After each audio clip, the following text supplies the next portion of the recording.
Maria Santos had always been invisible at St. Mary's General Hospital, and that's exactly how she wanted it. For 8 years, she'd mopped the same floors, emptied the same trash bins, and cleaned the same blood-stained gurneys with hands that moved with surgical precision nobody else seemed to notice. But when armed gunmen stormed through the emergency room doors on that rainy Tuesday night, the quiet janitor would reveal skills that could only belong to someone trained to kill and save lives in equal measure. Before we jump back in, tell US where you're tuning in from, and if this story touches you, make sure you're subscribed, because tomorrow I've saved something extra special for you. The fluorescent lights of St. Mary's General Hospital cast their familiar harsh glow across the polished linoleum floors as Maria Santos pushed her cleaning cart down the corridor. It was 11:47 p.m., deep into the night shift that had become her sanctuary for nearly a decade. The hospital at this hour was a different world, quieter, more intimate, where the drama of day shift medicine gave way to the steady rhythm of overnight healing. Maria moved with the practiced efficiency of someone who had walked these halls thousands of times, but her movements held something else, a controlled grace that spoke of training far beyond janitorial work. At 34, she was lean and compact, her dark hair always pulled back in a simple ponytail beneath a faded baseball cap that bore the hospital's logo. Her brown eyes held a watchfulness that seemed out of place for someone whose job was to clean up after others, constantly scanning, assessing, cataloging details that most people would miss. Tonight, like every night, she wore the same uniform. Navy blue scrubs, comfortable sneakers that made no sound on the polished floors, and a utility belt loaded with cleaning supplies. But those who looked closely might notice that her hands moved with the precision of someone who had once worked with much more delicate instruments than mops and disinfectant bottles. The emergency department was Maria's final stop each night, and she approached it with the same methodical care she brought to every task. Through the glass doors, she could see Dr. Elena Rodriguez finishing up with a patient, her movements quick and confident as she sutured a laceration. Maria had watched Dr. Rodriguez work hundreds of times, always from a distance, always invisible. The doctor was brilliant, one of the best trauma surgeons Maria had ever observed, and she had observed many. As Maria began her cleaning routine, she noticed details that the medical staff had long stopped seeing. The way the new security guard, Harrison, favored his left leg, probably an old injury that would slow him down in a crisis. The fact that the backup generator had been making a slight vibration for 3 days, indicating a bearing that would fail within the week. The subtle tells that distinguished real patients from potential threats. Posture, eye movement, the way hands rested or fidgeted. These observations came automatically, involuntarily, like breathing. They were the product of training so intensive and specialized that it had become hardwired into her nervous system. Training that officially had never existed, for operations that had never happened, in service of a country that had disavowed her when things went wrong. Maria Santos was not her real name. It was a carefully constructed identity, complete with employment history, references, and a backstory that could withstand casual investigation. The woman who had earned the call sign Lifeline during classified operations in Eastern Europe had died in a helicopter crash 8 years ago, according to official records. But that woman's skills, her ability to perform battlefield surgery under fire, to read tactical situations in seconds, to move through hostile territory like a ghost, those skills lived on in the quiet janitor who cleaned trauma rooms and listened to the stories whispered in hospital corridors. The irony wasn't lost on her. She had spent years saving lives in the most dangerous places on Earth, only to find herself saving lives again in the sterile safety of a Chicago hospital. But here, her healing came through different means, ensuring that operating rooms were spotless, that equipment was properly sterilized, that the environment itself contributed to patient survival. It was honest work, invisible work, And it had given her something she'd never had in her previous life: peace. The patients who passed through St. Mary's Emergency Department came from every walk of life. Gang members with gunshot wounds lay next to suburban mothers with kitchen accidents. Homeless veterans battled infections while executives recovered from heart attacks. Maria had cleaned blood from the floors where all of them had bled, and she had learned to see past the circumstances that brought them here to the fundamental humanity they shared. Sometimes, late at night when the department was quiet, she would catch herself studying medical procedures with an intensity that went beyond casual interest. Her hands would move unconsciously, mimicking the motions she observed, muscle memory surfacing from operations where she had worked to save teammates under enemy fire. Dr. Rodriguez had noticed once, commenting that Maria seemed to have an unusual understanding of medical procedures for a janitor. Maria had deflected with a smile and a story about growing up in a family of nurses. The truth was more complicated. Maria had been a special forces medic before she had been anything else, trained to provide advanced trauma care in conditions that would challenge seasoned emergency room doctors. She could perform field surgery with a knife and dental floss, set broken bones with improvised splints, and keep someone alive with whatever materials were at hand. These skills had made her invaluable to her unit, earning her the call sign Lifeline and a reputation for bringing everyone home alive. But that life had ended abruptly when Operation Silent Shield went sideways. Her team had been betrayed, sold out to enemy forces by someone in their own command structure. Good soldiers had died because of that betrayal, and Maria had been forced to disappear to avoid joining them. The official story was that Sergeant Maria Vasquez had died in a helicopter crash during a training exercise.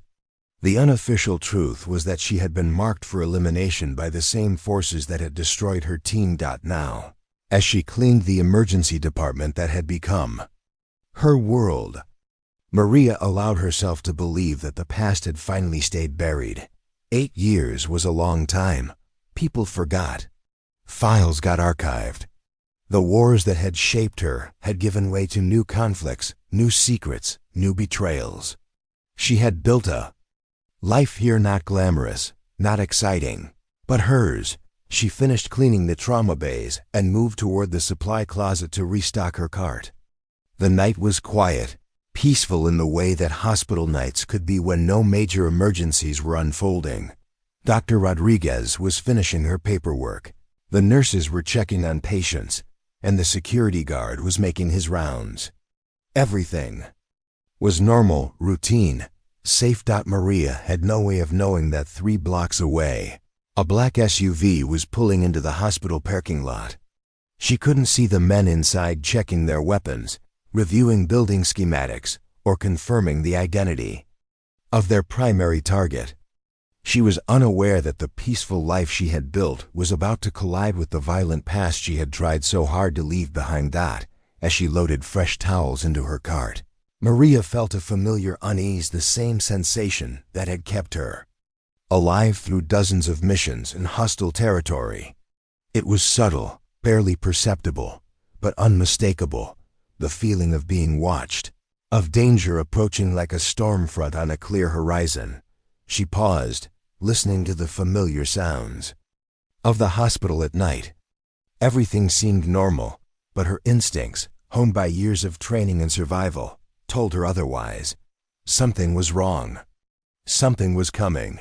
And in that moment, Maria Santos, the invisible janitor, began the transformation back into Lifeline. The soldier who had never learned how to leave anyone behind. The unease followed Maria through the remainder of her shift like a shadow she couldn't shake.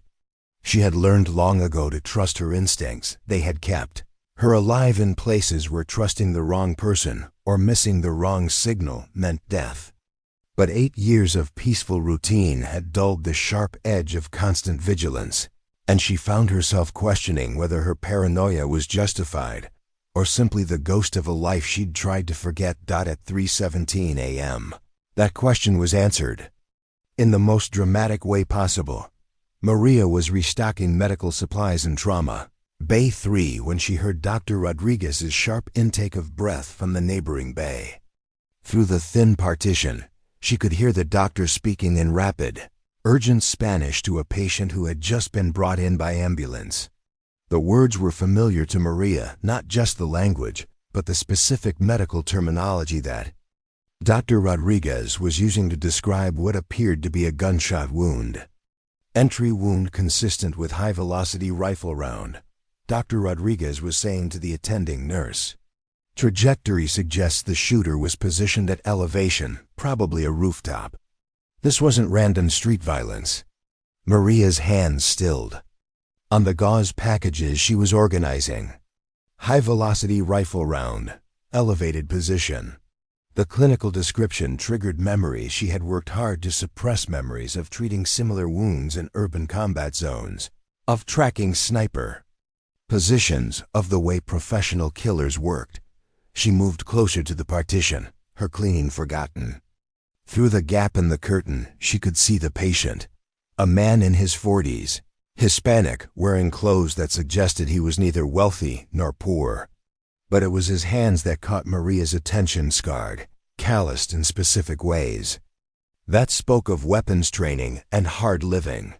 His tattoos were partially visible beneath the blood-soaked clothing, and Maria recognized military unit insignia, mixed with symbols she had learned to read during her time in special operations.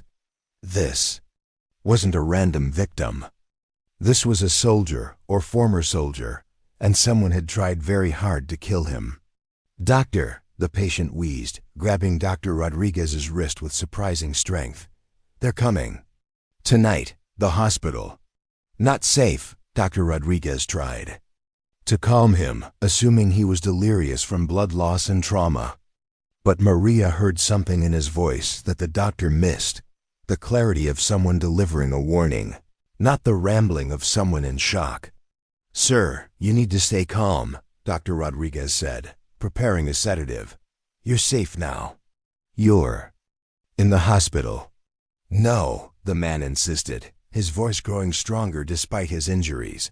"They followed me here. They know I came here. They'll come for her." "For who?" Dr. Rodriguez asked, but the man was losing consciousness, the combination of blood loss and medication taking hold. Maria's blood went cold. The timing was too convenient, too precise. A former soldier showing up at her hospital with a sniper wound, talking about people coming for her. In her previous life, she would have called it actionable intelligence.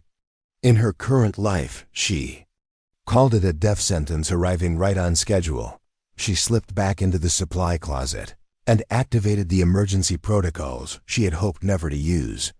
Hidden behind a false panel in the cleaning cart was a secure satellite phone, ancient by current standards, but still functional. She powered it up and sent a single coded message to a number she had memorized but never called. "Lifeline 2. Ghost. Package compromised. Immediate extraction required." The response came back within 30 seconds. "Ghost to Lifeline. Negative on extraction. Too hot. Hunker down and wait for all clear."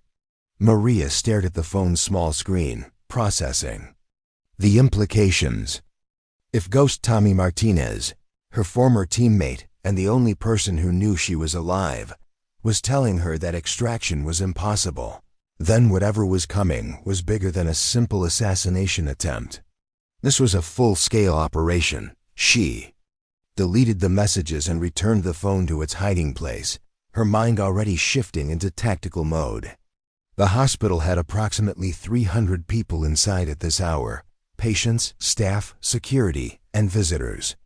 The building had multiple entry points, but the emergency department was the most vulnerable. If someone wanted to infiltrate St. Mary's while maintaining plausible cover, they would come through the R. Maria began moving through the department with new purpose, ostensibly continuing her cleaning routine, but actually conducting the security assessment. The emergency department had two main entrances: the public entrance through the lobby, and the ambulance bay where emergency vehicles delivered patients. Both were monitored by security cameras and had card access controls, but neither would stop a determined professional. The current security staff consisted of Bob Harrison, the overweight guard she had observed earlier, and Janet Mills, a capable but small woman whose primary experience was dealing with unruly visitors rather than armed intruders. The hospital's main security office was on the ground floor, but the emergency department relied on local presence rather than central monitoring. As she worked, Maria found herself cataloging potential weapons and defensive positions with the automatic efficiency of her old training. Medical scissors could serve as improvised knives. Oxygen tanks could be weaponized. The heavy crash carts could provide mobile cover. The pharmaceutical lockup contained sedatives that could incapacitate an attacker if properly administered. But more than weapons, she was thinking about the people she would need to protect. Dr. Rodriguez was brilliant and decisive, but she had no tactical training. The nurses were competent medical professionals, but they weren't prepared for violence. The patients in the emergency department included an elderly man with chest pain, a teenage girl with a broken arm, and 3 other individuals in various stages of treatment. At 4:23 a.m., Maria's preparations were interrupted by the arrival of another ambulance. She watched through the windows as paramedics unloaded a patient who appeared to be unconscious. But something about the scene felt wrong. The paramedics' movements were too coordinated, too military, and the patient on the stretcher was positioned in a way that suggested he was ready to move quickly if necessary. Maria grabbed her radio and switched to the hospital's internal frequency. "Security to emergency. This is maintenance. I need someone to verify the ambulance that just arrived. License plate and crew identification." Bob Harrison's voice crackled back through the radio. "Maintenance. This is security. Why are you requesting verification on a medical transport?" "Just humor me," Maria replied, knowing she couldn't explain her suspicions without revealing her background. A few minutes later, Harrison's voice returned, but now it carried a note of concern. "Maintenance, we have a problem.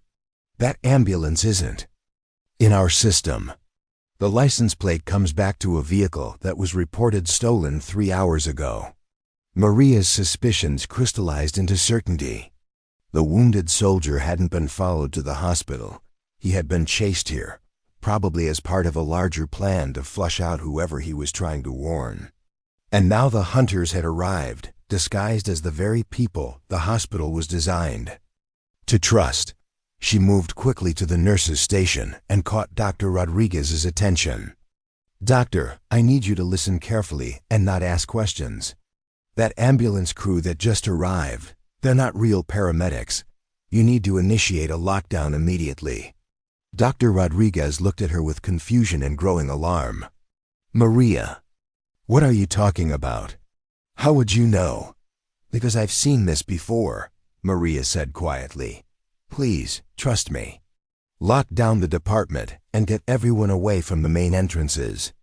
Before Dr. Rodriguez could respond, the lights in the emergency department suddenly cut out, plunging the area into darkness except for the pale glow of emergency lighting. In that moment, Maria heard the sound that confirmed her worst fears. The distinctive click of weapons being readied, echoing from multiple positions around the department. The hunt had begun. The emergency lighting cast everything in an eerie red glow that transformed the familiar hospital corridors into something from a nightmare. Maria's training kicked in immediately, her body moving with muscle memory that had been dormant for 8 years but never forgotten. She dropped to a crouch behind the nurse's station, pulling Dr. Rodriguez down with her just as the first gunshots shattered the silence. "Stay down and don't move," Maria whispered to the terrified doctor, her voice carrying an authority that Dr. Rodriguez had never heard from the quiet janitor. "They're professionals. They know exactly what they're doing." Through the glass doors of the emergency department, Maria could see muzzle flashes strobing in the darkness of the main lobby. The fake paramedics had shed their medical disguises. and were now moving through the hospital with military precision, their weapons sweeping in coordinated patterns that spoke of extensive tactical training. Maria counted at least 6 shooters, possibly more. They wore black tactical gear and moved with the fluid coordination of a unit that had worked together before. This wasn't a random attack or a desperate robbery gone wrong. This was a professional operation with specific objectives. "Maria," Dr. Rodriguez whispered, her voice shaking. "What's happening? Who are these people?" "People who shouldn't be here," Maria replied, her eyes tracking the movements of the gunmen through the red-tinted darkness. "And they're looking for someone specific." The wounded soldier from earlier had been right. They had followed him here. But Maria was beginning to suspect that he hadn't been the primary target. He had been bait, designed to draw someone else into the open. Someone who had been invisible for 8 years, but whose skills would be unmistakable once revealed. One of the gunmen approached the nurse's station, his weapon raised and ready. Maria could see his face clearly now, young, maybe late 20s, with the cold eyes of someone who had killed before and would kill again without hesitation. He was scanning the area methodically, looking for targets or threats. Maria made a split-second decision that would change everything. As the gunman rounded the corner of the nurse's station, she moved with lightning speed, grabbing a medical cart and shoving it directly into his path. He stumbled, momentarily off balance, and Maria used that instant to disarm him with a move that was pure special forces, a precise strike to his wrist that caused him to drop his weapon, followed by a chokehold that left him unconscious in less than 10 seconds. Dr. Rodriguez stared in shock as Maria quickly searched the unconscious gunman, removing his radio, backup weapon, and tactical gear with the efficiency of someone who had done this many times before. "Jesus Christ, Doctor," Rodriguez breathed. "Who are you?" "Right now, I'm someone trying to keep you alive," Maria replied, checking the gunman's radio for intelligence. The chatter she heard confirmed her worst fears. This was a multi-team operation with specific objectives and extraction plans. "Target confirmed in the building," a voice crackled through the radio. "Lifeline is active. Repeat, lifeline is active." Maria's blood went cold. They knew her call sign. They knew exactly who they were hunting. She grabbed Dr. Rodriguez by the arm and pulled her toward the medical supply room. "We need to get the patients and staff to safety." "How many people are in the department right now?" 8 patients, 6 staff members," Dr. Rodriguez replied automatically, her medical training helping her function despite the terror. "Maria, I don't understand what's happening." "I'll explain later. Right now we need to evacuate everyone to the most secure area of the hospital." "Where's the safest place?" Dr. Rodriguez thought quickly. "The surgical suite on the 3rd floor. It's reinforced, has its own security systems, and there's only one way in." "Good. We're going to move everyone there, but we need to do it without being detected." Maria checked the unconscious gunman's weapon, a military-grade assault rifle, with modifications that weren't available to civilians. "How well do you know the hospital's layout?" "Better than anyone. I've worked here for 6 years. Service corridors, maintenance passages, ways to move people without using the main hallways." Dr. Rodriguez nodded slowly, understanding dawning in her eyes. "There's a freight elevator that connects to the service corridors. It goes directly to the surgical floor." Maria smiled grimly. "Perfect. Here's what we're going to do." Over the next 20 minutes, Maria orchestrated an evacuation that would have impressed her old Special Forces instructors. Using Dr. Rodriguez's knowledge of the hospital and her own tactical expertise, they moved the patients and staff through a maze of service corridors and maintenance passages, avoiding the gunmen who were systematically searching the main areas of the hospital. The elderly man with chest pain was transported on a gurney, with Maria and a nurse working together to keep the 4th line stable during the movement. The teenage girl with the broken arm helped support another patient who was too weak to walk alone.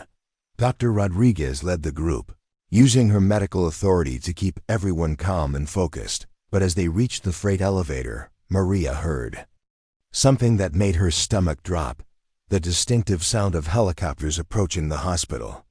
She grabbed the radio she had taken from the unconscious gunman and listened to the tactical chatter. "Overwatch is in position," a voice reported. "All exits are covered. No one gets out until the primary objective is achieved." "Copy that," came the response. "Continue sweep of floors 1 through 5. Target is contained but not secured." Maria realized that the situation had just become exponentially more dangerous. This wasn't just a hit squad, it was a full-scale military operation with air support and perimeter control. Someone had committed serious resources to finding her, which meant that whatever she knew or represented was worth killing dozens of innocent people to obtain.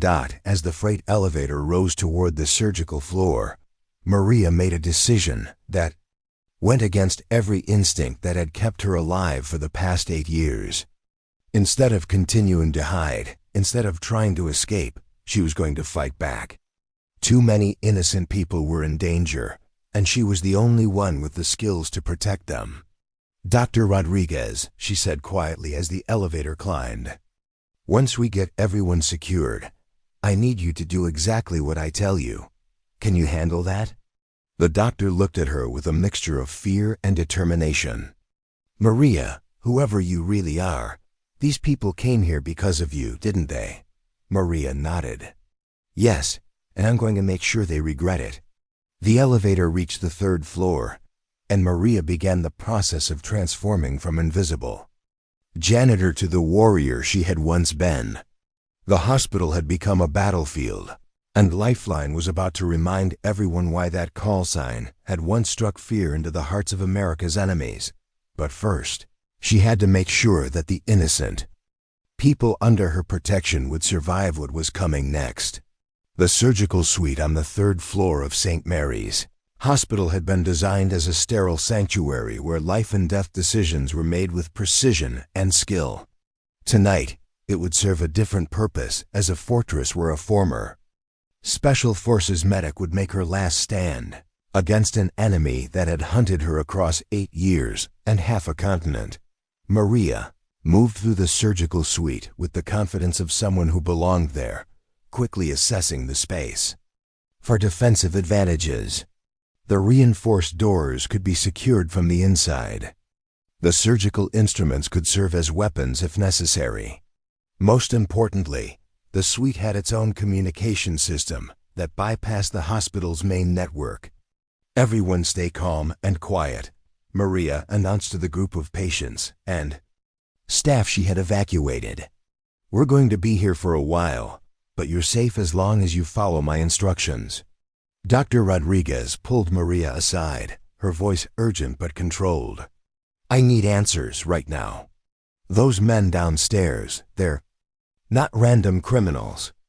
They knew your name, your call sign, and you handled that gunman like you'd done it 1,000 times before." Maria looked at the doctor for a long moment, weighing how much truth she could reveal without putting everyone in greater danger. "My real name is Maria Vasquez. 8 years ago, I was a Special Forces medic with the 75th Ranger Regiment. My call sign was Lifeline. Officially, I died in a helicopter crash during a training exercise. Unofficially, I was marked for elimination because I knew too much about operations that were supposed to stay buried." Dr. Rodriguez processed this information with the same analytical precision she brought to medical diagnoses. "And now they've found you. Not just found me. They've committed serious resources to eliminating me military contractors, air support, perimeter control. This isn't about revenge or tying up loose ends. This is about something bigger."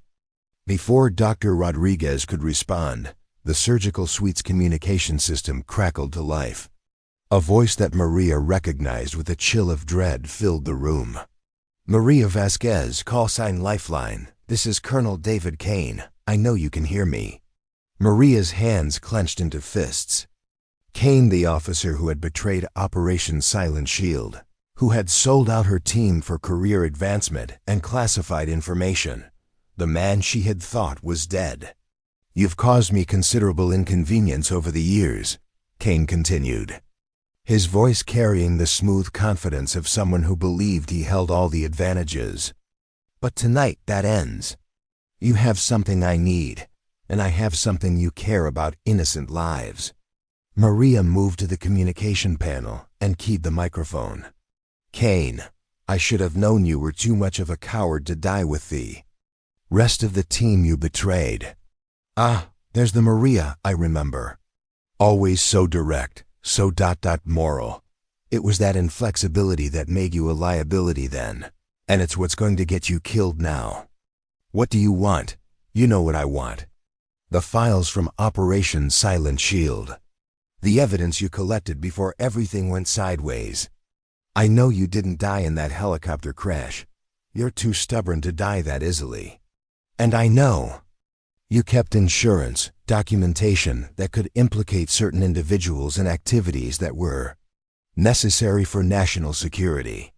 Maria felt a cold realization settle over her.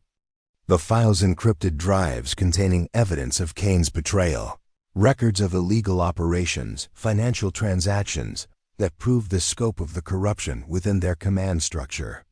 She had hidden them years ago as insurance, never imagining they would become the focus of a full-scale military operation. "I don't have any files," she lied smoothly. Kane's laughter echoed through the surgical suite. "Maria, we both know that's not true. Sergeant Tommy Martinez was quite informative before he died. He told us about your insurance policy, about the dead man switch you set up to release everything if something happened to you." Maria's world tilted. Tommy was dead. Her last link to her former life, the only person who knew she was alive, had been murdered by the same man who had destroyed her team 8 years ago. "When?" she asked quietly. 3 days ago. He lasted longer than expected. Rangers are tough that way. But eventually, everyone breaks. He told us about your little hideout, about the hospital where you've been playing janitor, about the encrypted files you've been keeping as insurance." Dr. Rodriguez watched Maria's face transform, seeing something cold and dangerous replace the controlled calm that had characterized her actions so far. This wasn't just about survival anymore. This was personal. "Here's my offer," Kane continued. "You give me the location of those files, and I'll make sure the hospital staff and patients survive this encounter. You try to be a hero, and I'll turn this place into a war zone. My men have already secured the building. There's no escape, no rescue coming. Just you, me, and a choice." Maria looked around the surgical suite at the faces of the people she had sworn to protect. Dr. Rodriguez, whose only crime had been working the night shift. The elderly man with chest pain, who reminded her of her grandfather. The teenage girl with the broken arm, who couldn't be more than 17. "I need time to think," she said into the microphone. "You have 10 minutes. After that, I start killing hostages." The communication went dead, leaving the surgical suite in tense silence. Maria stood motionless for a moment, her mind racing through tactical options and strategic possibilities. Everyone in the room was looking at her, waiting for her to somehow solve an impossible situation. Dr. Rodriguez approached her cautiously. "Maria, what are these files? What's so important that someone would do all this?" "Evidence of war crimes." Maria replied simply. "Proof that Kane and others in our command structure were running illegal operations, selling weapons to enemies, getting American soldiers killed for profit. The files could bring down careers, end administrations, maybe even prevent future operations like the one that killed my team. And you've been keeping them secret for 8 years? As insurance. If Kane or his people ever found me, the files would be automatically released to journalists in congressional oversight committees. It was supposed to keep me safe." Dr. Rodriguez nodded slowly. But now he's calling your bluff. No, Maria said, moving to one of the surgical instrument trays and selecting a scalpel with practiced precision. He just made the mistake of thinking I was bluffing. She turned to face the group, and for the first time since the crisis began, she allowed them to see exactly who she really was, not Maria Santos the janitor, but Lifeline, the soldier who had earned her call sign by never losing a patient, never leaving anyone behind, and never backing down from a fight. Dr. Rodriguez, I need you to prepare the surgical suite for emergency procedures. We're going to have casualties before this is over. What are you going to do? Maria checked the scalpel's edge with the automatic precision of someone who had used such instruments to save lives and, when necessary, to take them. I'm going to remind Colonel Kane why they called me Lifeline and why that was the last name his enemies ever heard. Preparing and narrating this story took us a lot of time, so if you are enjoying it, subscribe to our channel. It means a lot to us. Now back to the story. The 10 minutes that Kane had given her felt both eternal and instantaneous. Maria used every second to transform the surgical suite into something that would have made her old instructors proud, a defensive position that maximized her advantages, while minimizing the enemy's options for assault. Working with Dr. Rodriguez, she repositioned the surgical tables to create cover and clear fields of fire. The elderly patient with chest pain was moved to the safest corner of the suite, his 4 lines carefully maintained by one of the nurses who had found her courage in the crisis. The teenage girl with the broken arm was helping to organize medical supplies, her fear replaced by determination to be useful.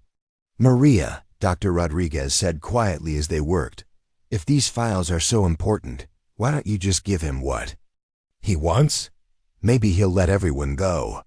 Maria paused in her preparation, looking at the doctor with eyes that held 8 years of hard-earned wisdom. Because Kane never lets anyone go. He didn't become a colonel by leaving loose ends alive. The moment I give him those files, everyone in this room becomes a liability. She moved to the surgical suite's computer terminal and began accessing systems with a familiarity that surprised Dr. Rodriguez. Maria's fingers flew across the keyboard, bypassing security protocols with techniques that were definitely not part of janitor training. What are you doing? Evening the odds, Maria replied, accessing the hospital's building management system. Kane thinks he has all the advantages: numbers, weapons, air support, but he's fighting on my turf now. The hospital's environmental controls came online under Maria's command. She began systematically shutting down elevators, sealing fire doors, and redirecting airflow patterns in ways that would confuse and disorient anyone trying to navigate the building. 8 years of working in St. Mary's had given her an intimate knowledge of every system, every shortcut, every vulnerability. More importantly, she activated the hospital's emergency medical protocols, sending automatic distress signals to police, fire, and federal agencies.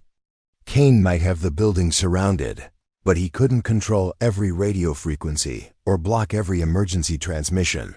The communication system crackled back to life exactly 10 minutes after Kane's ultimatum had begun. Time's up, Maria. I hope you've made the right choice. Maria keyed the microphone, her voice carrying a calm authority that made everyone in the surgical suite stand a little straighter. Kane, I've got a counteroffer for you. I'm listening. You and your men leave the hospital immediately. Take your helicopters, your tactical gear, and your delusions of competence and disappear. In exchange, I won't kill every last one of you. The silence that followed stretched for nearly 30 seconds before Kane's laughter filled the room. Maria, you always did have more courage than sense. But you're outnumbered 20-1, trapped in a room with civilians and facing professional soldiers with military-grade equipment. 20-1? Maria's voice carried a note of amusement that chilled everyone who heard it. Kane, you brought 20 men to kill one janitor? I'm almost flattered. Give me the location of the files, or I start executing hostages. The files are in a safety deposit box in Geneva, Switzerland. The key is hidden in my apartment. But here's the thing, Kane. Even if you get them, you'll never make it out of Chicago alive. Why is that?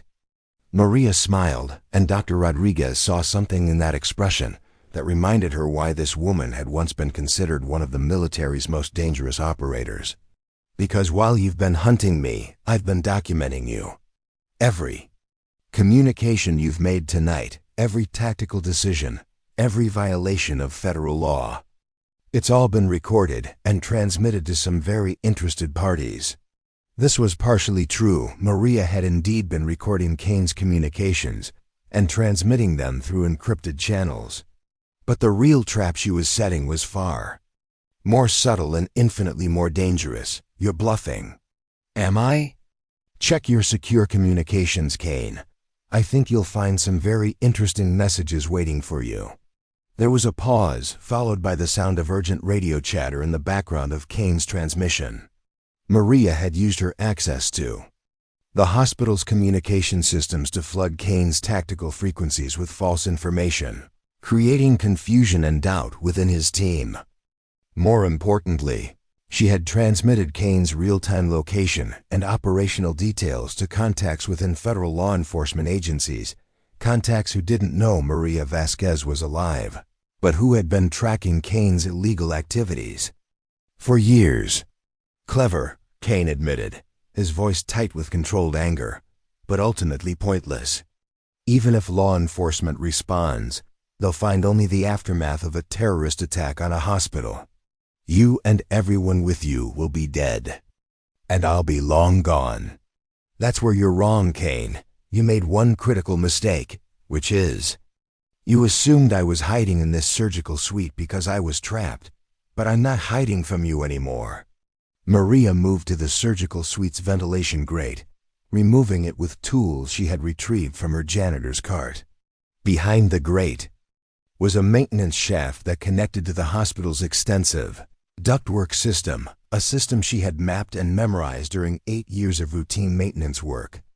Dr. Rodriguez, she said quietly, lock this door behind me and don't open it for anyone except federal agents with proper identification. Keep everyone safe. Where are you going? Maria checked the scalpel she had selected earlier, testing its balance with the practiced motion of someone who had used such instruments for far more than surgery. I'm going hunting. She paused at the entrance to the maintenance shaft, looking back at the people she had sworn to protect. The elderly man with chest pain was sitting up, his color improved. The teenage girl was helping the nurses organize supplies with quiet efficiency. Dr. Rodriguez was checking on the other patients with the calm professionalism that made her such an excellent trauma surgeon. These were good people, innocent people who deserved to live through the night. And Maria was going to make sure they did, no matter what it cost her. Kane, she said into the communication system one final time, you wanted Lifeline. You're about to get her. She disappeared into the ventilation shaft, moving through the darkness with the silent efficiency of someone who had spent years moving through hostile territory. Behind her, the surgical suite sealed itself like a fortress. Ahead of her, Kane's men were spread throughout the hospital, confident in their numbers and firepower. But they were about to learn that numbers and firepower meant nothing when you were being hunted by someone who knew every inch of the battlefield, who had been trained to turn hospitals into healing places and, when necessary, into killing grounds. Maria Vasquez, call sign Lifeline, was no longer hiding. She was hunting. And Kane's men were about to discover why the enemies of America's special forces learned to fear that particular call sign, usually in the last moments of their lives. The hospital had become a maze, and Maria was the predator moving through its corridors, carrying 8 years of suppressed rage and the skills to use it with surgical precision. Moving through the hospital's ventilation system was like traveling through the circulatory system of a living organism. Maria had spent countless hours during her 8 years as a janitor learning every duct, every passage, every maintenance corridor that connected the building's various sections. What had once been routine knowledge for cleaning and repairs now became tactical intelligence for urban warfare. The ductwork carried sound with surprising clarity, allowing her to track Kane's men as they moved through the hospital below. Their radio chatter revealed a methodical search pattern, professional, coordinated, but predictable. They were clearing rooms floor by floor, assuming their target was hiding rather than hunting. As she crawled through the narrow passage above the second floor, Maria allowed herself to remember Operation Silent Shield for the first time in years. The mission that had destroyed her old life and created the woman she had become. It had been a simple assignment, at least on paper. Her team, 8 Special Forces operators, including herself, had been tasked with extracting a high-value intelligence asset from a compound in the mountains of Eastern Europe. The asset claimed to have evidence of arms trafficking between American military contractors and hostile foreign governments, information that could prevent weapons from reaching terrorist organizations. What they hadn't known was that Colonel David Kane, their commanding officer, was one of the primary subjects of that intelligence. The asset they were risking their lives to extract had evidence that Kane was selling American military technology to the highest bidder. Regardless of their intentions toward the United States, the mission had been a setup from the beginning. Kane had sent them into a trap, hoping that the loss of the entire team would be explained as a tragic operational failure. The enemy forces had been waiting, positioned with precision that could only have come from detailed operational intelligence. Maria's team had fought their way out of the initial ambush, but they were outnumbered and surrounded. One by one, her teammates had fallen. Rodriguez, the explosives expert; Davidson, the communications specialist; Chun, the sniper, whose accuracy had saved them on a dozen previous missions. Each death had been a piece of Maria's soul torn away. Each loss a betrayal that cut deeper than any physical wound. Tommy Martinez had been with her at the end, helping her extract the intelligence asset while the rest of their team held off enemy forces. They had made it to the extraction point, only to discover that their helicopter support had been canceled. No backup, no rescue, no acknowledgement that they had ever existed. The intelligence asset, a former contractor named Victor Petrov, had given Maria the encrypted files containing evidence of Kane's betrayal before he died from wounds sustained during the extraction. Maria and Tommy had been the only survivors, and they had made a pact. They would disappear, keep the evidence safe, and wait for the right moment to expose the truth. Tommy had taken a new identity and continued gathering intelligence on Kane's network. Maria had become a ghost, hiding in plain sight while maintaining the files that could bring down everyone involved in the conspiracy. For 8 years, it had worked, until Kane found Tommy and tortured him for information. Until tonight, when the past had finally caught up with her in the sterile corridors of St. Mary's Hospital. Maria paused in her movement through the ductwork, listening to the radio chatter below. Kane's men were systematic but overconfident, moving with the arrogance of professionals who had never faced an opponent with her particular combination of skills and motivation. Team 2, report status. Kane's voice crackled through their communications. Second floor clear, no sign of the target. Team 3, first floor secured. Emergency department is under our control. Maria smiled grimly. They were treating this like a standard search and destroy operation, assuming their target would behave like a typical fugitive, hiding, running, waiting for rescue. They had no idea they were dealing with someone who had been trained to turn the hunter into the hunted. She reached a ventilation grate that opened into a supply closet on the second floor. Through the slats, she could see 2 of Kane's men positioned in the hallway, their weapons ready but their attention focused on the rooms they were systematically clearing. Maria removed the grate with practiced silence, dropping into the supply closet with movements that made no sound. The closet contained medical supplies, cleaning equipment, and most importantly, access to the hospital's internal communication system. She activated her janitor's radio. switching to the frequency that Kane's team was monitoring. When she spoke, her voice carried the cold authority of someone who had operated in the darkest corners of modern warfare. "Kane, this is Lifeline. Remember Operation Silent Shield? Remember how your intelligence was always so accurate? That wasn't luck, that was betrayal." The radio chatter stopped immediately, replaced by tense silence. "You sold out Rodriguez when he got too close to your arms-dealing network. You marked Davidson for elimination when he started asking questions about off-books funding. Chun died because you gave the enemy his exact position." "Maria," Kane's voice came back, carefully controlled but carrying an undertone of anger. "You're talking about classified operations that officially never happened. Just like tonight officially isn't happening. Just like Tommy Martinez officially didn't die screaming your name 3 days ago." Maria moved to the supply closet door, listening to the footsteps of Kane's men as they responded to their commander's orders. They were converging on her position, but she was already 3 moves ahead. "You know what I learned during Silent Shield, Kane? I learned that the most dangerous enemy isn't the one shooting at you from the front. It's the one giving orders from a command center, selling out his own people for profit." She opened the supply closet door and stepped into the hallway directly behind one of Kane's men. The scalpel moved with surgical precision, finding the gap between his body armor and helmet, applying pressure to a nerve cluster that dropped him unconscious without a sound. "But tonight's different, Kane.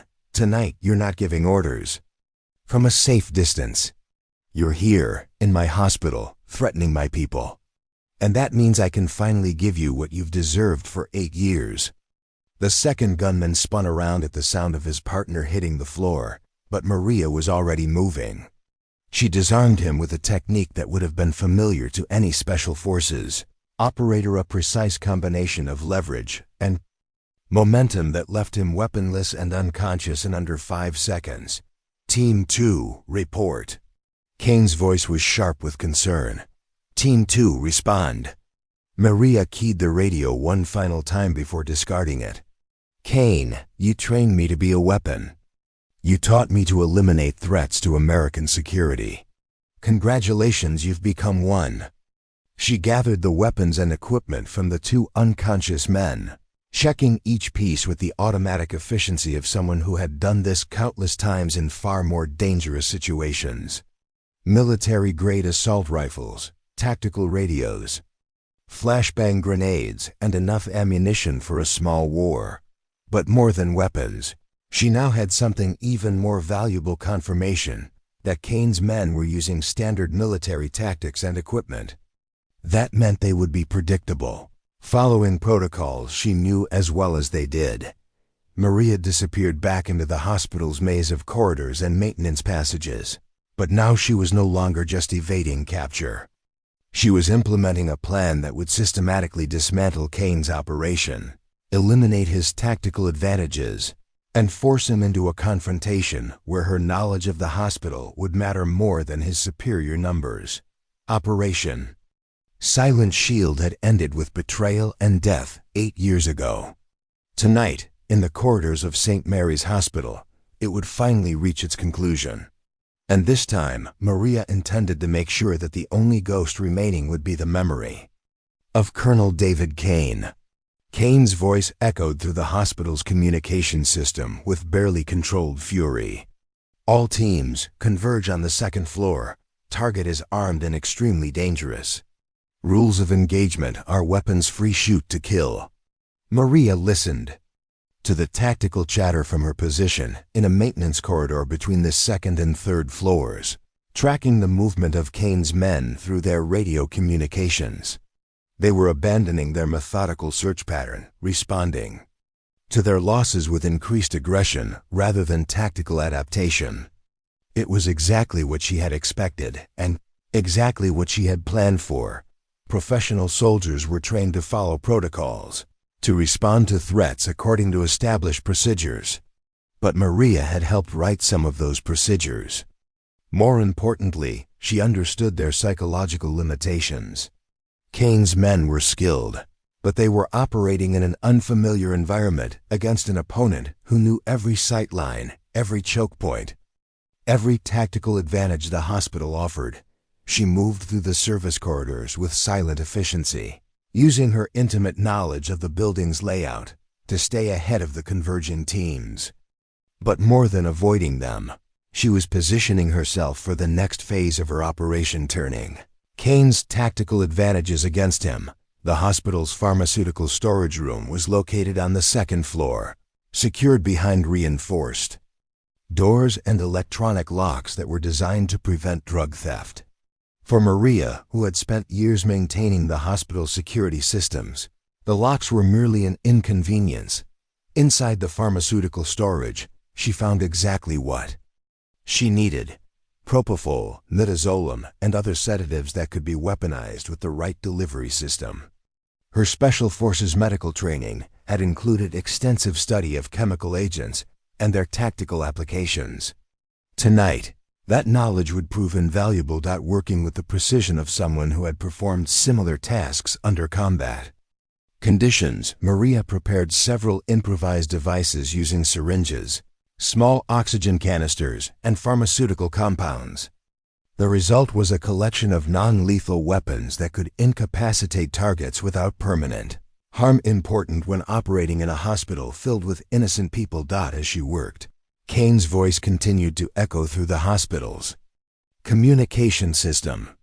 "Maria, you're only delaying the inevitable. My men will find you, and when they do, everyone you've tried to protect will pay the price for your stubbornness." Maria keyed the pharmaceutical storage room's internal communication panel. "Kane, let me tell you what's really going to happen. In about 30 minutes, federal agents are going to arrive in response to the emergency signals I've been transmitting. They're going to find evidence of your illegal operation, recordings of your admissions to war crimes, and documentation of tonight's assault on a civilian hospital. Even if that's true, you'll be dead long before then. Maybe, but here's what you haven't figured out yet. I'm not trying to survive this, Kane. I'm trying to make sure you don't." The silence that followed her transmission lasted nearly a minute. When Kane spoke again, his voice carried a note of uncertainty that hadn't been there before. "What are you talking about?" "The files from Operation Silent Shield. They're not in a safety deposit box in Geneva. They're here, in this hospital, uploaded to servers that are programmed to release everything if I don't check in every 12 hours. If you kill me, the evidence goes public automatically." This was the truth that Maria had kept hidden for 8 years. The encrypted files containing evidence of Kane's betrayal weren't stored in some distant location. They were integrated into the hospital's own computer systems, disguised as routine maintenance logs and patient records. She had spent years carefully documenting Kane's activities, adding new evidence whenever she could access it through encrypted channels. "You're bluffing," Kane said, but his voice carried less conviction than before. "Check the hospital's medical database, Kane. Look for maintenance records filed under the name Victor Petrov. You remember Victor, don't you? The intelligence asset you tried to have killed 8 years ago." There was a pause, followed by urgent typing in the background of Kane's transmission. Maria knew he was accessing the hospital's computer systems, trying to verify her claims. What he would find was a carefully constructed digital trail that would lead him to realize the scope of her preparation. "Clever," Kane admitted after several minutes, "but you've made one crucial mistake." "Which?" "Is, you've told me where the files are located. All I have to do is destroy the hospital's computer systems and your insurance policy disappears." Maria smiled as she finished preparing her improvised weapons. "Kane, you always were better at tactics than strategy. Go ahead, destroy the hospital's computers. Shut down life support systems, erase patient records, eliminate the digital infrastructure that keeps 300 people alive. See how that plays with federal investigators." The communication went silent, and Maria knew she had backed Kane into an impossible position. He needed the files to protect himself from prosecution, but he couldn't destroy them without committing an act of domestic terrorism that would guarantee his downfall. But more than that, she had forced him to reveal his true priorities. Kane wasn't here to eliminate a security threat or protect classified information. He was here to save his own skin, and that desperation would make him sloppy. Maria left the pharmaceutical storage room and began moving toward the hospital's central corridor system. She had weapons, she had Kane psychologically off balance, and she had intimate knowledge of the battlefield. But most importantly, she had something that Kane's men lacked: a cause worth dying for. The people in the surgical suite weren't just civilians to protect. They were representatives of everything she had joined the military to defend. Dr. Rodriguez, who dedicated her life to healing others. The elderly man with chest pain, who reminded her of every veteran she had served alongside. The teenage girl with the broken arm, who represented the future that people like Kane were willing to sacrifice for personal gain. As she moved to the hospital's corridors, Maria's radio crackled with reports from Kane's teams. They had found the unconscious men she had left on the second floor. They were adapting their search patterns, becoming more cautious, more systematic, but they were also becoming more predictable. Professional soldiers followed training, and Maria knew their training as well as they did. Better, in some cases, she had helped develop the urban warfare protocols they were using. Team leaders report positions, Kane ordered through the radio. Team 1, 3rd floor East Wing. Team 2, 2nd floor Central. Team 3, 1st floor West Wing. Maria processed their positions, calculating movement patterns and response times. Kane had made another mistake. He was keeping his teams too close together, reducing their search coverage while creating opportunities for her to eliminate multiple targets simultaneously. She keyed her radio one final time before discarding it entirely. Kane, you have 15 minutes to evacuate your men and leave the hospital. After that, I stop being surgical about this. Or what? Or you find out why they called me Lifeline and why that was the last thing a lot of people heard before they stopped breathing. Maria disappeared into the hospital's ventilation system, carrying her improvised weapons and 8 years of suppressed rage. Behind her, Kane's men were converging on her last known position. Ahead of her, the central corridor system offered multiple opportunities for tactical engagement. The hunt was about to become a battle, and Maria intended to make sure that when it was over, the only people walking out of St. Mary's Hospital would be the ones who deserved to survive. The central corridor of St. Mary's Hospital was a hub of activity during normal operations, connecting the emergency department to surgical suites, patient rooms, and administrative offices. Tonight, it had become a killing field where the most dangerous game was being played with surgical precision. Maria positioned herself in the ceiling space above the main corridor, watching through ventilation grates as Kane's 3 teams converged on her last known position. They moved with professional coordination, weapons ready, communication disciplined. But they were operating in an environment that favored her in ways they couldn't fully comprehend. The hospital's architectural design included numerous blind spots, structural supports that could provide cover, and emergency systems that could be weaponized by someone with the right knowledge. More importantly, Maria understood the psychological dynamics of the building, how sound carried, where shadows fell, what sightlines offered tactical advantages. Team 1 in position, the radio chatter indicated. No visual on target. Team 2 South Corridor secured. Team 3 maintaining overwatch on Central Hub. Maria smiled grimly. They were following standard urban warfare protocols, establishing fields of fire and limiting escape routes. It was exactly what she would have done in their position, which meant she knew exactly how to counter their tactics. She removed one of her improvised sedative devices, a small pressurized canister loaded with aerosolized propofol, and carefully positioned it in the ventilation system above Team 1's position. The hospital's air circulation system would distribute the sedative gradually, creating an effect similar to anesthetic gas used in surgical procedures. Within minutes, the radio chatter from Team 1 began to show signs of confusion and decreased alertness. Command Team 1 leader, we're having some difficulty maintaining focus. Possible chemical agent in the air supply. Team 1, evacuate to fresh air immediately, Kane ordered. All teams assume chemical warfare protocols. But it was too late for Team 1. The three operators collapsed within seconds of each other, their weapons clattering to the floor as the sedative took full effect. They would be unconscious for hours, but would suffer no permanent harm, a consideration that distinguished Maria's approach from Kane's willingness to kill innocent civilians. Team 1 report. Kane's voice carried increasing desperation. Team 1, respond. Maria dropped through a ceiling panel into the corridor, quickly collecting the unconscious men's weapons and equipment.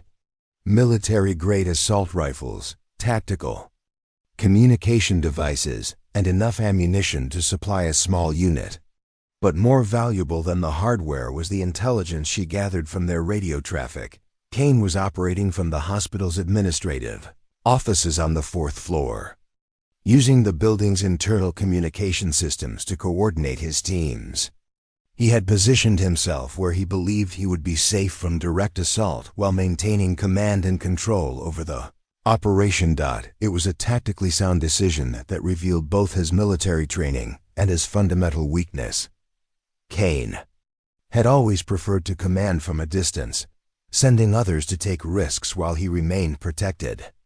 Tonight, that preference would prove fatal. Maria activated one of the captured radios and transmitted on Kane's command frequency. Kane, this is Lifeline. Your Team 1 is down but alive. They'll wake up with headaches and bruised egos, nothing more. You always were too soft, Maria. That's why you never made it past Sergeant. No, Kane, that's why I never became like you. She moved through the hospital corridors with increased confidence, knowing that Kane's tactical options were becoming limited. 2 teams remained active, but they were now operating under chemical warfare protocols that would slow their movement and reduce their effectiveness. More importantly, Maria was no longer simply evading capture. She was implementing a plan that would systematically eliminate Kane's advantages while forcing him into a direct confrontation where her knowledge of the hospital would be decisive. The pharmaceutical storage room had provided sedatives, but the hospital's medical equipment offered even more sophisticated options. Maria made her way to the cardiac catheterization laboratory, where specialized equipment used for heart procedures could be adapted for her purposes. The cath lab contained high-powered imaging equipment, precision instruments, and most importantly, a supply of emergency medications used for cardiac resuscitation. Among these was a collection of drugs that could affect heart rhythm, blood pressure, and nervous system function in very specific ways, working with the speed and precision of someone who had performed similar improvisations under combat conditions. Maria prepared several specialized devices using cardiac catheters, emergency medications, and components from the imaging equipment. The result was a collection of tools that could incapacitate targets with medical precision rather than brute force. As she worked, the hospital's internal communication system crackled with updates from Kane's remaining teams. Team 2, we've lost contact with Team 1. Recommend immediate evacuation. Team 3 concurs. This target has capabilities beyond initial assessment. Negative, Kane's voice cut through their concerns. Mission parameters remain unchanged. Target must be eliminated and file secured. Maria noted the fear in the voices of Kane's men. They were professional soldiers, but they were accustomed to operating against conventional opponents. The idea of facing someone who could turn a hospital into a tactical advantage was outside their training and experience.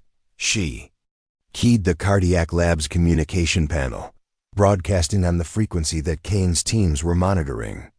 Teams 2 and 3, this is your target. Your commander is lying to you about this mission.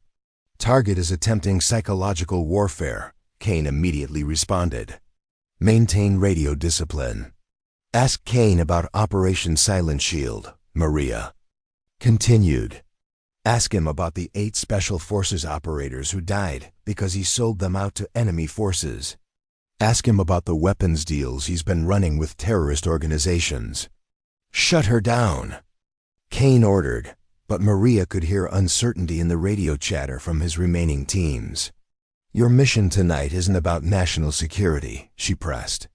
It's about covering up war crimes and protecting the traitor who's been selling American military technology to the highest bidder. The silence that followed lasted nearly 30 seconds, an eternity in tactical communications. When Kane's voice returned, it carried a note of desperation that confirmed Maria's psychological assessment. All teams, target is a convicted terrorist, wanted for attacks on American military personnel. Any communication from her is disinformation designed to compromise mission effectiveness. But the damage was done. Maria could hear the hesitation in the radio traffic from Teams 2 and 3. Professional soldiers were trained to follow orders, but they were also trained to recognize when those orders came from compromised leadership. She left the cardiac catheterization laboratory and began moving toward the hospital's 4th floor, carrying her specialized equipment and a detailed plan for ending Kane's operation permanently. The time for cat-and-mouse games was over. It was time for the direct confrontation that had been 8 years in the making. Behind her, Kane's remaining teams were dealing with the realization that their mission might not be what they had been told. Ahead of her, Kane himself was entrenched in the administrative offices, surrounded by communication equipment and protected by layers of security. But Maria had spent 8 years learning every inch of St. Mary's Hospital, including the maintenance passages, utility corridors, and service elevators that could bypass conventional security measures. Kane might have superior numbers and firepower, but he was fighting on her territory against an opponent who understood that sometimes the most effective weapon wasn't a gun, it was the truth. The final phase of Operation Silent Shield was about to begin, and this time, Maria intended to make sure that justice would be as precise and unavoidable as the surgical procedures she had once performed to save lives in the world's most dangerous places. The 4th floor of St. Mary's Hospital housed the administrative offices, conference rooms, and executive suites that formed the bureaucratic heart of the medical center. During normal business hours, it buzzed with the activity of hospital management, insurance coordinators, and medical administrators. Tonight, it had become Colonel David Kane's command center, and, if Maria had her way, his tomb. She accessed the 4th floor through a service elevator that opened into a maintenance area behind the main administrative suite. 8 years of routine janitorial work had given her master keys to virtually every room in the hospital, including areas that were supposed to be restricted to senior staff. The maintenance area provided direct access to the building's utility systems, electrical panels, communication junction boxes, and the environmental controls that regulated temperature, lighting, and air circulation throughout the floor. Maria began her assault on Kane's position by systematically disrupting these systems, creating an environment that favored her tactical advantages while eliminating his. The lights went out first, plunging the administrative floor into darkness, except for the pale glow of emergency lighting. Then the air conditioning shut down, followed by the communication trunk lines that connected the 4th floor to the rest of the hospital's internal network. What the hell is happening? Kane's voice echoed through the corridors, no longer transmitted through radio, but shouted in frustration as his command and control systems failed. Around him, Maria moved through the darkened corridors with the silent efficiency of someone who had spent years operating in hostile territory. She knew the layout of the administrative floor as well as she knew her own apartment, having cleaned these offices thousands of times during her night shifts. Kane had positioned himself in the hospital administrator's office, the largest room, on the floor with multiple windows and 2 separate exits. It was a defensible position that offered good sight lines and escape routes. But it was also a position that could be isolated and contained by someone who understood the building's infrastructure, working with practiced efficiency. Maria sealed the emergency exits using techniques she had learned during urban warfare training. Fire doors could be secured with simple improvised devices that would hold against everything except explosive breaches. Air vents could be blocked to prevent escape through the building's ductwork. Within minutes, Kane's defensive position had become a trap. Teams 2 and 3 report to the 4th floor immediately, Kane ordered through his tactical radio. But Maria had already cut the communication lines that connected the administrative floor to the rest of the hospital. His orders were echoing in an electronic void. She positioned herself outside the administrator's office, using the shadows and her intimate knowledge of the building's layout to remain invisible while observing Kane's movements through the window. In the office door, Kane was alone, which surprised her. She had expected him to keep bodyguards or additional security personnel close by. But as she watched him pacing the office, checking his radio and attempting to re-establish communication with his teams, she realized that his isolation was deliberate. Kane had never been a hands-on leader. He preferred to command from a distance, using others to take risks while he remained safe and protected. Tonight, that preference had left him vulnerable in ways he didn't fully understand. Maria tested the office door locked, but not with anything that could stop someone with her skills and tools. She could breach the room in seconds, but that would give Kane time to respond with whatever weapons he carried. Better to draw him out, force him into a confrontation on her terms. She activated the office's internal communication system, broadcasting her voice through speakers that Kane couldn't shut off without leaving his defensive position. "Hello, Kane. Comfortable in there?" Kane spun toward the nearest speaker, his sidearm drawn and ready. "Maria, I was wondering when you'd finally show yourself. I've been here the whole time. You just haven't been looking in the right places." Clever tactics, shutting down the power and communications. "But you're still outnumbered. My men will find a way to reach this floor. Your men are unconscious, traumatized, or questioning their orders. You're alone, Kane, just like you were when you decided to betray your own people 8 years ago." Through the window, Maria could see Kane's jaw tighten. He moved to the office's main desk, using it as cover while keeping his weapon trained on the door. "Operation Silent Shield was a necessary sacrifice," he said.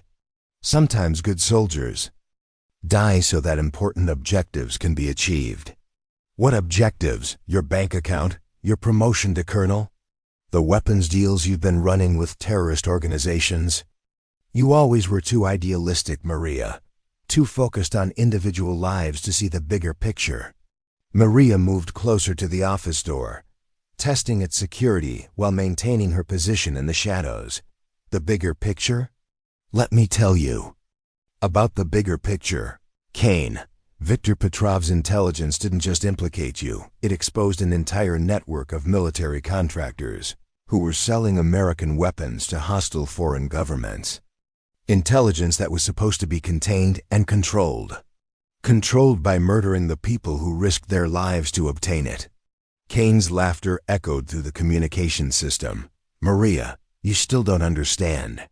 Viktor Petrov wasn't a whistleblower trying to expose corruption. He was a foreign intelligence asset trying to compromise American military operations. Operation Silent Shield was designed to eliminate him and recover the intelligence he had stolen." The words hit Maria like a physical blow. For 8 years, she had believed that her team had died protecting evidence of Kane's corruption. The possibility that they had actually died protecting American national security from foreign infiltration was a psychological weapon more devastating than any physical assault. But even as doubt crept into her mind, Maria's training took over. Interrogation and psychological manipulation were standard tactics in special operations. Kane was trying to destabilize her, make her question her own motivations and memories. "If that's true," she said quietly, "then why did you spend 8 years hunting down the survivors of your own team?" "Because you and Tommy Martinez refused to accept the classified nature of the operation. You kept evidence that could compromise ongoing intelligence activities. Evidence of your financial transactions with arms dealers. Evidence of weapons. Shipments to terrorist organizations.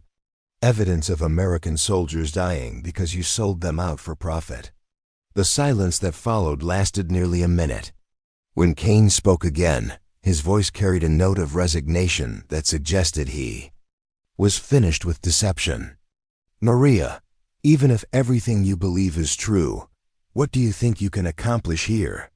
You kill me, you'll spend the rest of your life in prison. You let me go, and I disappear. Either way, the people responsible for your team's deaths will never face justice." "Wrong, Kane. There's a third option." Maria stepped out of the shadows and into the pale glow of the emergency lighting, allowing Kane to see her clearly for the first time in 8 years. She stood in the corridor outside his office, carrying no visible weapons, her hands empty, but ready.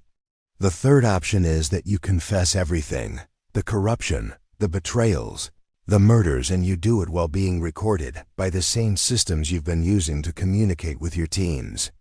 Kane raised his weapon, training it on Maria through the office window. "You're assuming I have something to confess. I'm assuming you want to live through the next 10 minutes. The final confrontation that had been 8 years in the making was about to begin. Kane had superior firepower and defensive position. Maria had superior knowledge of the battlefield and moral certainty about her cause. But more than that, she had something that Kane had lost years ago, the absolute conviction that some things were worth dying for, and some people were worth killing to protect. The administrator's office had become an arena where justice would be decided not by courts and lawyers, but by the woman who had never stopped being a soldier, even when she was pretending to be invisible.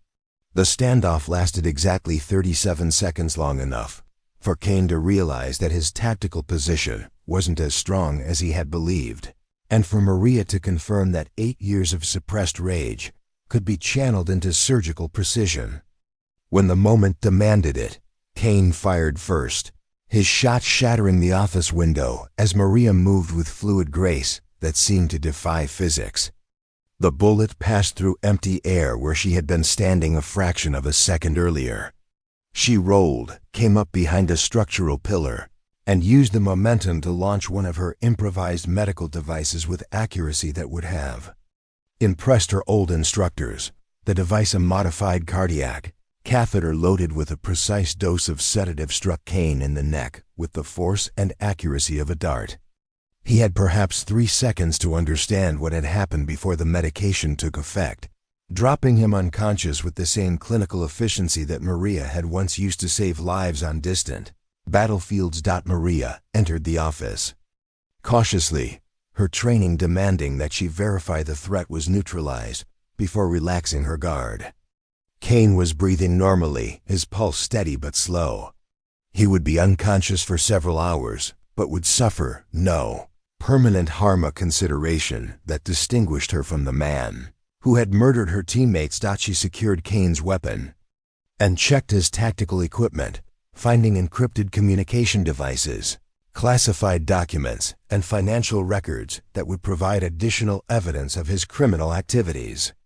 But more important than the physical evidence was what she found on his encrypted satellite phone communication logs that revealed the scope of his network and the identities of his co-conspirators. The phone contained messages from arms dealers, foreign intelligence services, and military contractors who had been part of the conspiracy that destroyed Operation Silent Shield.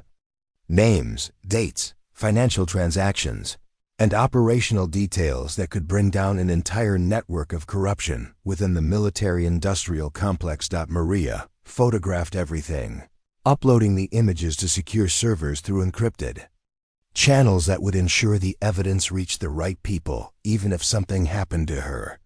But more than gathering evidence, she was finally understanding the true scope of what Kane had been trying to hide. Operation Silent Shield hadn't been a simple intelligence-gathering mission. It had been designed to expose a network of American military contractors who were selling weapons and classified technology to hostile foreign governments.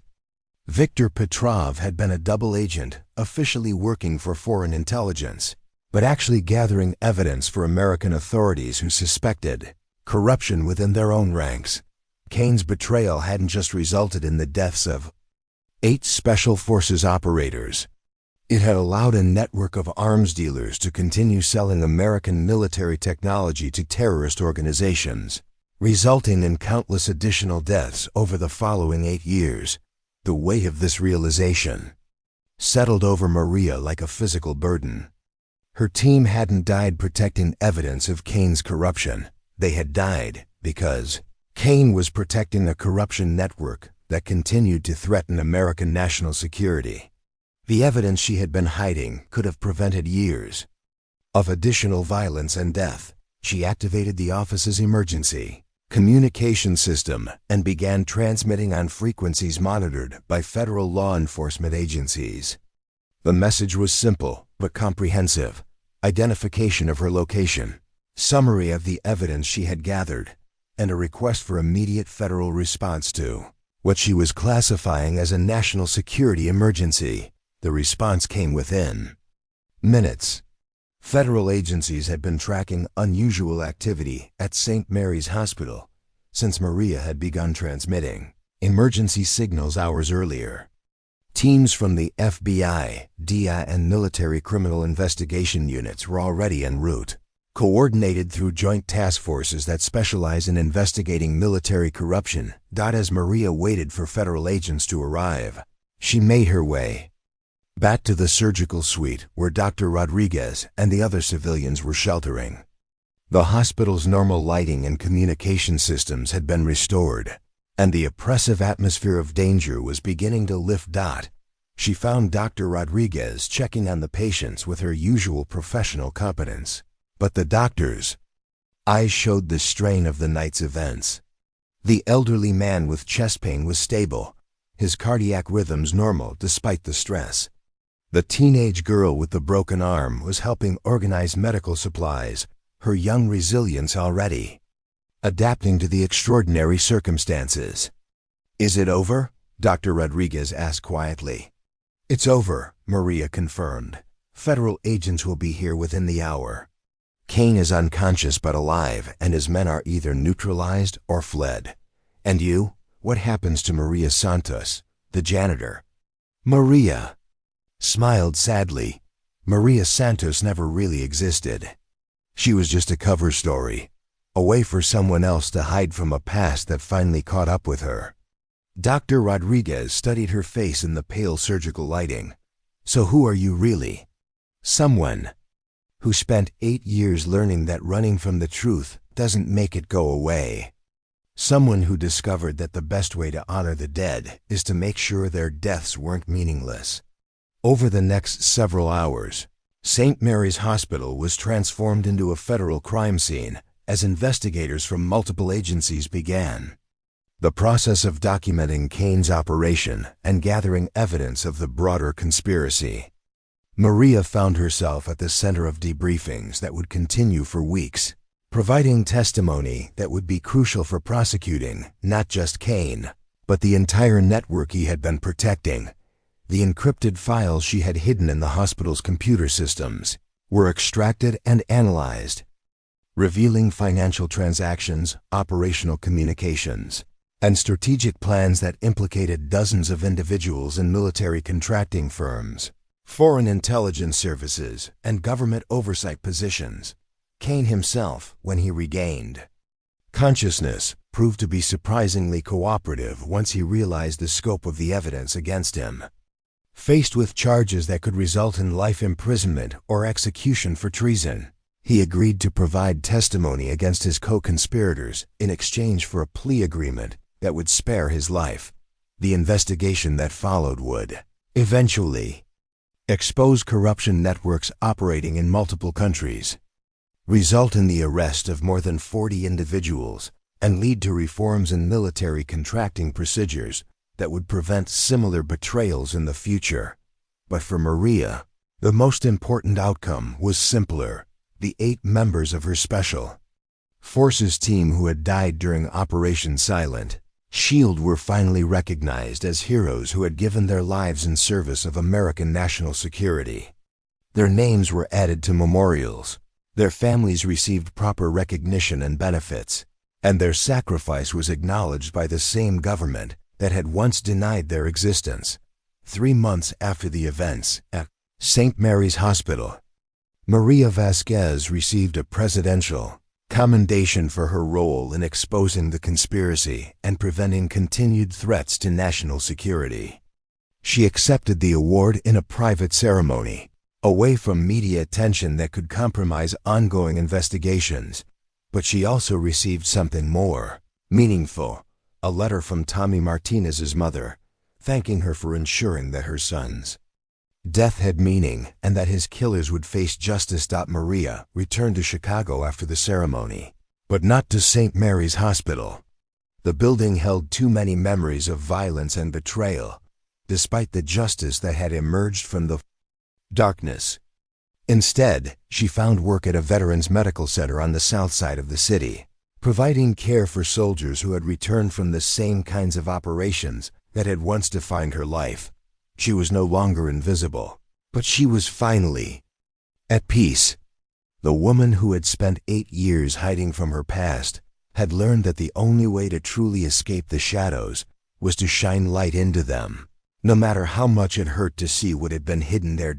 And in the quiet corridors of the Veterans Medical Center, Maria Vasquez no longer Lifeline the soldier, no longer Maria Santos the janitor, but simply someone who had learned that healing and fighting were sometimes the same thing, continued the work of saving lives, one patient at a time. Up next, you've got 2 more standout stories right on your screen.